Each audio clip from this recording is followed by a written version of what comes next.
Assalamualaikum warahmatullahi wabarakatuh. Halo sahabat, selamat datang kembali di channel Aruna dan Liska.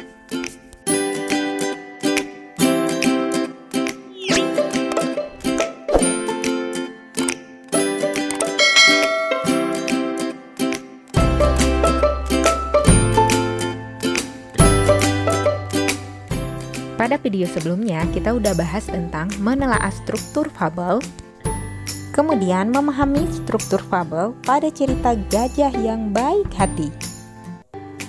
Dan kompetensi dasar pada materi ini 3.12, menelaah struktur dan kebahasaan fabel atau legenda daerah setempat yang dibaca dan didengar.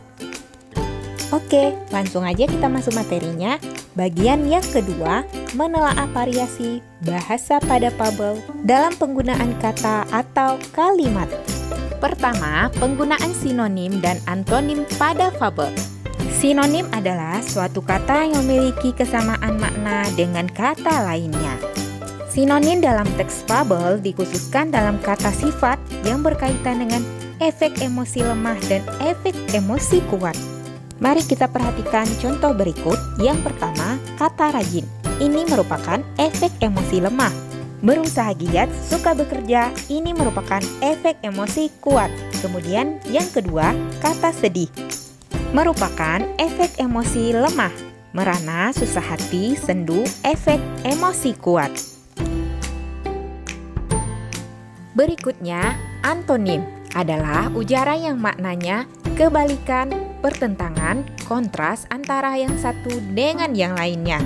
Lebih sederhananya, antonim adalah suatu kata yang berlawanan makna dengan kata lain. Contohnya, yang pertama, antonim dari atas yaitu bawah. Kemudian, antonim dari besar yaitu kecil. Berikutnya, penggunaan kalimat langsung dan tidak langsung. Yang pertama, kalimat langsung. Kalimat langsung adalah kalimat yang diucapkan secara langsung kepada orang yang dituju. Kalimat langsung ditandai dengan pemakaian tanda petik. Ciri-ciri kalimat langsung mencakup: yang pertama, menggunakan tanda petik. 2. Intonasi tinggi untuk kalimat tanya, datar untuk kalimat berita, dan tanda seru untuk intonasi perintah. Yang ketiga, menggunakan kata ganti orang pertama dan orang kedua. Berikutnya, cara penulisan kalimat langsung. Yang pertama, bagian kalimat langsung diapit oleh tanda petik 2, bukan petik 1. Berikutnya, cara penulisan kalimat langsung yang kedua, tanda petik penutup ditaruh setelah tanda baca yang mengakhiri kalimat petikan. Nah, mari kita lihat contohnya.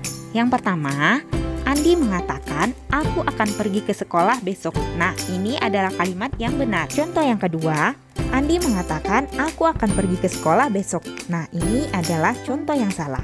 Nah, kedua contoh ini memiliki perbedaan.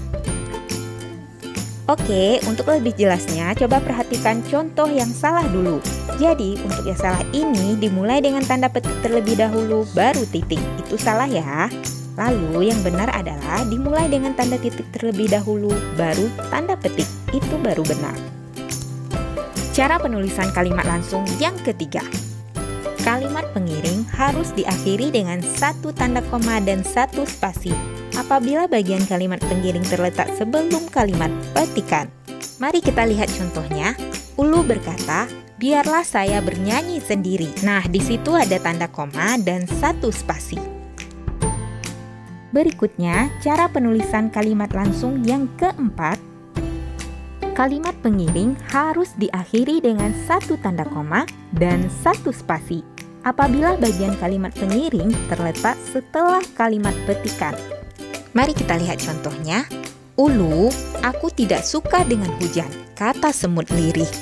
Nah, maksudnya di sini setelah kalimat pengiringnya di sini adalah ulu diakhiri dengan satu tanda koma, kemudian satu tanda spasi.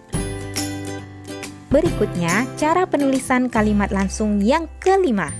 Jika ada dua kalimat petikan, huruf awal pada kalimat petikan pertama menggunakan huruf kapital, sedangkan pada kalimat petikan kedua menggunakan huruf kecil, kecuali nama orang dan kata sapaan.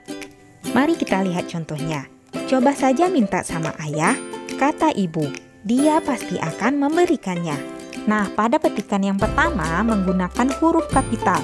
Di sini terdapat huruf kapital C. Dan pada petikan yang kedua menggunakan huruf kecil, yaitu huruf D. Berikutnya, cara penulisan kalimat langsung yang terakhir. Tanda koma tidak dipakai untuk memisahkan petikan langsung dari bagian lain yang mengiringinya. Dalam kalimat, jika petikan langsung itu berakhir dengan tanda tanya atau tanda seru. Berikutnya, yang B, kalimat tidak langsung. Kalimat tidak langsung adalah kalimat yang melaporkan atau memberitahukan perkataan orang lain dalam bentuk kalimat berita.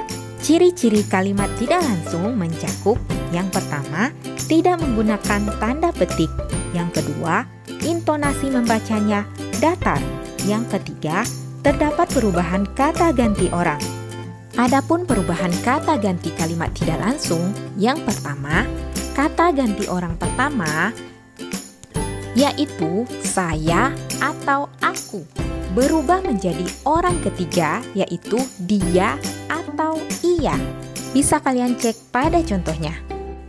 Berikutnya yang kedua, kata ganti orang kedua yaitu kamu berubah menjadi orang pertama yaitu saya atau aku atau nama orang.